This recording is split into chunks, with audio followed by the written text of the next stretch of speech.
Esse vídeo é para você que está pensando em começar nas apostas esportivas ou então para você que já faz isso de forma recreativa, porém não consegue manter uma banca por muito tempo. Talvez o que está faltando para você dar um passo maior seja metodologia.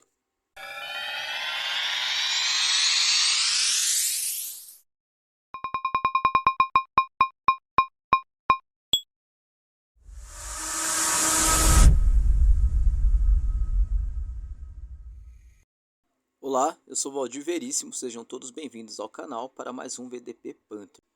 Nesse vídeo de hoje, vou falar um pouco sobre um dos principais pilares para o sucesso nas apostas esportivas.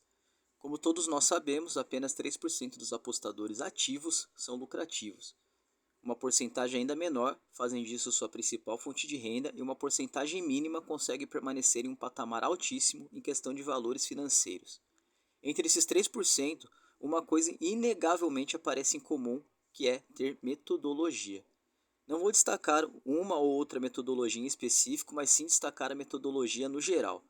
Alguma coisa você pode até negociar nesse meio. Você pode, por exemplo, ser bom no mercado de cantos, no de cartões, de gols, no lay ao favorito ou no back ao mandante underdog. Porém, temos alguns pilares que são inegociáveis e um deles é ter método.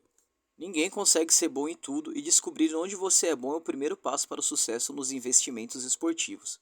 Afinal, não se trata de adivinhação, não se trata de você entender ou não de um esporte. Claro que isso tudo ajuda muito na hora de analisar um evento, porém, se você não tem método, de nada vale.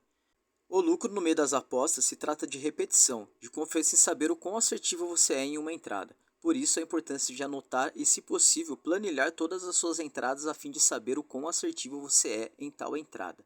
Se você está perdido e não sabe aonde mais você ganha ou mais perde dinheiro, ora você faz mercado de gols, hora de cartões, em outra oportunidade um lay ao visitante favorito, em outra quem vai marcar o primeiro gol, acho melhor você parar agora e tentar pelo menos anotar suas entradas. Se você sabe o valor que tem seu dinheiro e o quantas horas você tem que trabalhar por dia para ganhar 50 conto que você vai colocar nas apostas, tem que saber também aonde você ganha e aonde você perde seu dinheiro para as casas. Eu não vou dizer aqui que o melhor mercado é esse ou é aquele. Isso só você pode fazer por você mesmo. Às vezes você pode ser bom em ver qual time vai ganhar, ou então em qual não vai perder. Ou pode ser bom em ver empates, ou então até em acertar o placar exato de uma partida. Porém, saber isso só é possível com dedicação e um pouco de interesse em saber sobre o seu investimento. Você pode, por exemplo, errar 6 entradas em placar correto, mas acertar a sétima, e com essa repetição de 1 a cada 7 entradas em placar correto, você ser lucrativo, já que placar correto são odds altíssimas. Então, nesse caso, você não precisa ter uma média alta de acerto, apenas ter constância. Pode ser que você tenha aí um talento enorme escondido só esperando você notá-lo.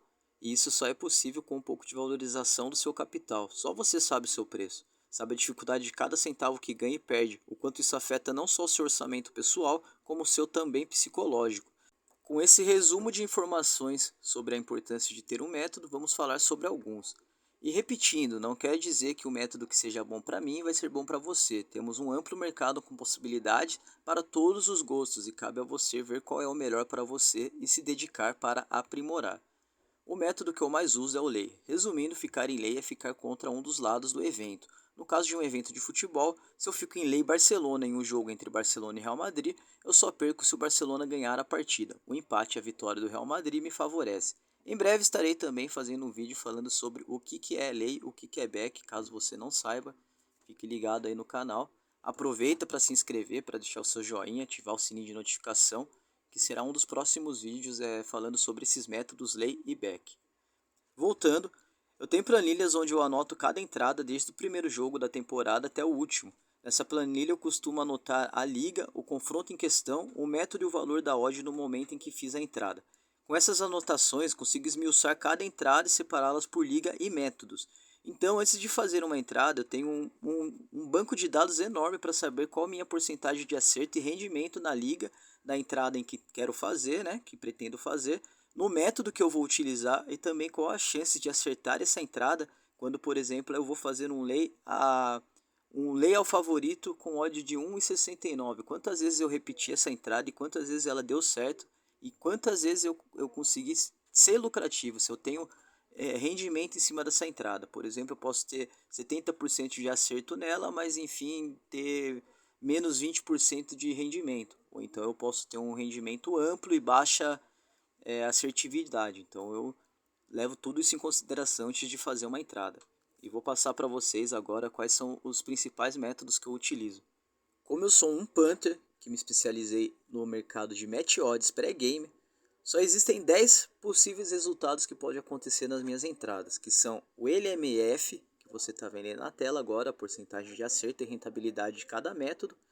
E vou falar então quais são eles. O LMF, que é o lei ao mandante favorito, o LMU, que é o lei ao mandante underdog, o LVF, que é o lei ao visitante favorito, LVU, lei ao visitante underdog, BMF, que é o back ao mandante favorito, BMU, que é o back ao mandante underdog, BVF, que é o back ao visitante favorito, BVU, que é o back ao visitante underdog, o BX, que é o back ao empate, e o lei X, que é o lei ao empate.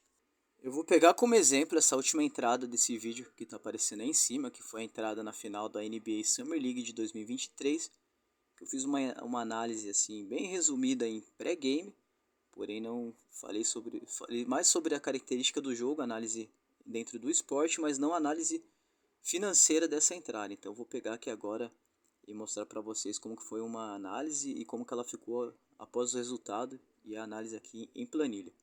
Essa entrada ela foi uma entrada nova, em uma liga nova em qual não tinha parâmetro nenhum de assertividade e rendimento nessa liga, mas foi uma repetição de um LMF, ou seja, foi mais uma repetição de lei ao mandante favorito, numa odd de 1,79. E aqui agora eu vou mostrar para vocês como que foi o acerto, como que era a margem de acerto para uma entrada a um LMF a 1,79.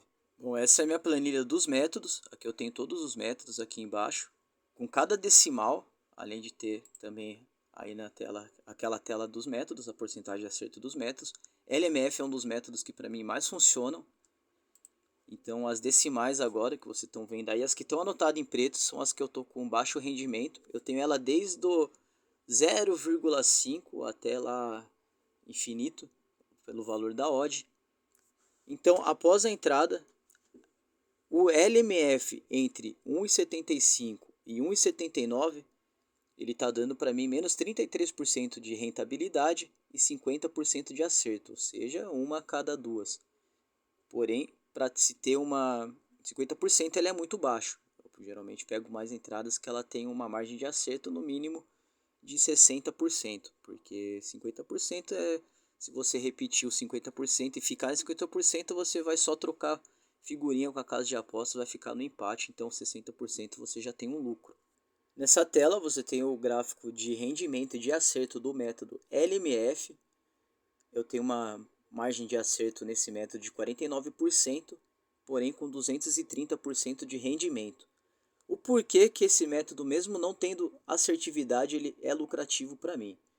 Porque por se tratar de um lei ao mandante favorito, geralmente, você vai vendo aqui, são odds baixas às quais eu fico lei. Então praticamente o mercado me paga para ficar nesse método e ele sempre vai me devolver 100% de lucro do valor que eu investi, do valor da minha stake. Porém, o risco ele é um risco baixo. Então quando eu perco baixo, perco pouco. Mas quando eu ganho, eu tenho 100% do valor do investimento que eu fiz na hora da entrada. Nessa outra tela, você tem o gráfico da Race, onde eu tenho aqui as últimas entradas, ou seja, nesse método 1,78 eu perdi 100% do investimento, do valor da stake, que foi um risco. Agora eu não lembro aqui qual que foi o valor do risco, mas se eu não me engano foi 59,25% do valor do risco para 75% de stake. Então eu tive um prejuízo aí de 100% do valor da stake, mas em relação à banca inicial foi uma perda de 59,25%. Por que é importante ter essa race? Porque se eu tenho aproximadamente 50% de assertividade, eu sei que se eu bater aqui 4, 5 erros, eu vou estar muito mais próximo de acertar o próximo do que de errar. Pode acontecer? Claro, pode acontecer de ter uma bad run de 10 erros? Posso. Mas eu tenho que confiar nos meus métodos, confiar na minha parte analítica de mercado. E eu sei que se bater 4 aqui, que foi o máximo que bateu, foi 4 derrotas seguidas nesse método, eu sei que eu estarei mais próximo de acertar o próximo do que de errar. Isso também faz com que eu tenha uma boa dosagem de stake, ou seja, se eu me sinto e vejo isso, minha planilha me mostra que eu estou mais perto de acertar, então eu posso estar colocando uma stake maior. E se eu vejo que eu estou ali com 4, 5 acertos, eu também posso reduzir o valor da minha stake, porque eu sei que eu já estou mais próximo de perder a próxima entrada do que de acertar. Bom, contextualizando então, dito a parte dos métodos, já que eu acredito que vocês já estão familiarizados com as planilhas de métodos, vamos para a parte das ligas. Como eu falei, não tem o parâmetro da Summer League, que foi dessa última entrada. Eu vou pegar aqui então da NBA, da temporada regular, incluindo os playoffs da temporada 22-23, onde inclusive é onde eu tenho o meu maior número de meu maior volume de entradas de todas as ligas, seja de futebol, do que for. A NBA foi aonde eu mais fiz entradas. Então ela tem aqui no gráfico apontando o rendimento e também o acerto, e no gráfico de acerto tem a cor ali, quais as cores simbolizam cada método que eu utilizei nesse dia, nessa entrada e tudo. E assim também dividido o gráfico de races também, onde tem aqui os métodos que eu utilizei, e assim eu consigo bater o olho e ver quais foram os métodos que eu mais utilizei só pelas cores, pelo costume também, pelo feeling, eu já consigo ver quais os métodos que correspondem, quais não correspondem, quais deram mais lucro, quais menos lucro. E esse gráfico de race é muito importante. E aí também no geral, assim como que é o gráfico dos métodos, onde eu tenho o gráfico de barras ali mostrando cada lucro, cada acerto dos métodos, eu tenho também das ligas, cada qual representada por sua cor. A última ali é aquela mais rosinha da NBA Summer League, que foi essa última entrada. E aquela azul ali que está em destaque, não dá para ver na barra da esquerda, porque eu precisaria rolar a bala, mas a imagem está estática. Que é aquele azul um pouco mais forte ali, meio claro, meio forte, que é a da NBA, onde eu tive o meu maior volume de entradas e também é a liga a qual eu mais ganhei dinheiro até então, né, nessa última temporada da NBA, nessa temporada que começou para mim com o calendário brasileiro, então começou em dezembro com a Copa do Mundo, final de dezembro, quando eu peguei novembro e dezembro com a Copa do Mundo, até o dia de hoje. Valeria um documentário só para falar sobre esse assunto, sobre talvez um dos pilares mais importantes, que é a metodologia, mas para não ficar muito longo o vídeo, também pela divisão do passo a passo, pretendo falar sobre gestão de banca, sobre mindset também, que é importantíssimo você ter um psicológico inabalável nesse meio. Mas por hoje é só, quero deixar a todos aqui o meu muito obrigado e um bom final de semana a todos.